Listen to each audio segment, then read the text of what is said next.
السلام علیکم ورحمۃ اللہ وبرکاتہ۔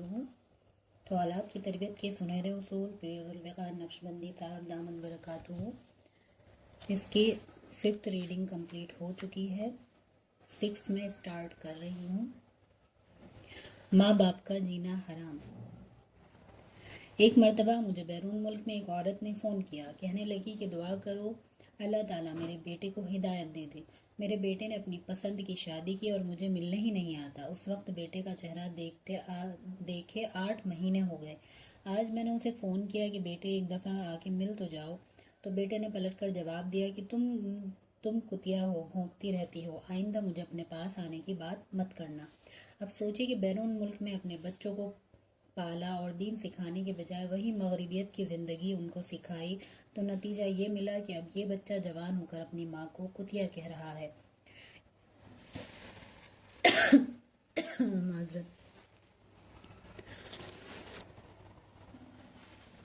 معذرت اچانک تھوڑا خشک ٹھسکا آ گیا تھا۔ تو میں پڑھ رہی تھی، کتابوں میں ایک واقعہ لکھا ہے کہ چند بچے دیہات میں کھیل رہے تھے اور بوڑھا باپ بیمار تھا، بستر پر لیٹا ہوا تھا۔ وہ بار بار اپنے بیٹے کو کہہ رہا تھا کہ بچے مجھے پیاس لگی ہے، مجھے پانی پلا دو، اور بچہ کھیلنے میں مست تھا۔ حتیٰ کہ جب بار بار باپ نے کہا تو وہ لڑکا اپنے دوستوں سے ہٹا اور اس نے اپنا جوتا اٹھایا اور قریب جوہر کا پانی جوتے کے اندر بھرا اور باپ کے منہ میں آ کر انڈیل دیا۔ جب نافرمان اولاد ہوتی ہے، بگڑتی ہے، تو پھر ماں باپ کے ساتھ یہ سلوک کرتی ہے۔ اس لیے کہتے ہیں کہ یتیم وہ نہیں ہوتا جس کا باپ فوت ہو جائے، یتیم وہ ہوتا ہے جس کے باپ کے پاس فرصت نہ ہو اور اس کی ماں کے پاس اہلیت نہ ہو تربیت کرنے کی۔ ماں نہ اہل ہے تربیت کرنے کے قابل نہیں، لکھی پڑھی نہیں، خود تربیت یافتہ نہیں، تو ماں نہ اہل ہو اور باپ کو کاروبار سے فرصت ہی نہ ملے، تو ایسے بچے کو حقیقت میں یتیم کہا جاتا ہے۔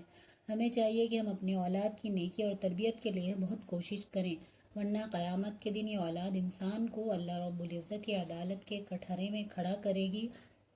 یہ بات چھوٹی نہیں ہے، قرآن مجید میں اس کا ثبوت ملتا ہے۔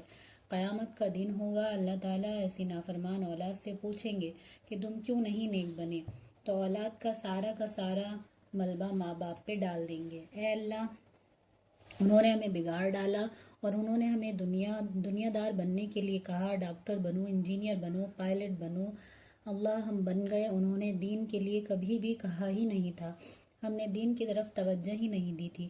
چنانچہ مفسرین نے اس آیت کے تحت لکھا ہے، وَقَالُوا رَبَّنَا إِنَّا أَطَعْنَا سَادَتَنَا وَكُبَرَاءَنَا فَأَضَلُّونَا السَّبِيلَ۔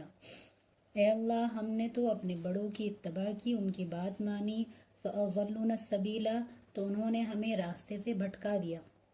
انہوں نے کہا تم چارٹرڈ اکاؤنٹ بن جاؤ، ہم بن گئے۔ انہوں نے کہا تم MBA کر کے دکھاؤ، ہم نے دکھا دیا۔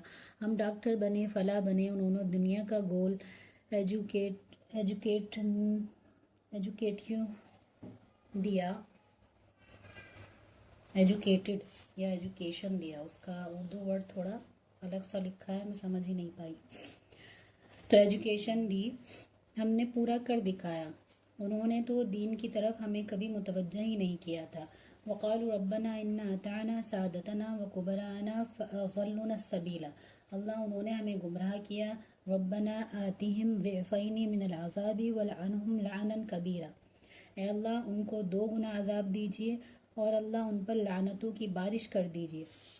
تو مفسرین نے اس میں ماتحتوں کے ساتھ اولاد کو بھی شامل کیا ہے کہ اولاد بھی ماں باپ کے خلاف یہی الفاظ کہے گی۔ اب سوچئے کہ جن کو آپ اتنی محبت سے پالتی ہیں، اتنی محبت کے لقمے ان کے منہ میں دیتی ہیں، کل یہی اولاد اگر اللہ کے سامنے یہ کہہ رہی ہو کہ اللہ، میری اس ماں اور میرے اس باپ کو بھی جہنم میں بھیجو، اور یہ ساتھ لے کر جہنم میں جائیں، پھر ہمارے لیے آخرت کا کیا معاملہ بنے گا؟ اس لیے اولاد کو نیک بنانے کے لیے اپنی ذمہ داری کو پورا کر لیجئے اور اللہ سے دعا مانگیے کہ اللہ تعالیٰ اولاد کو نیک بنا دے۔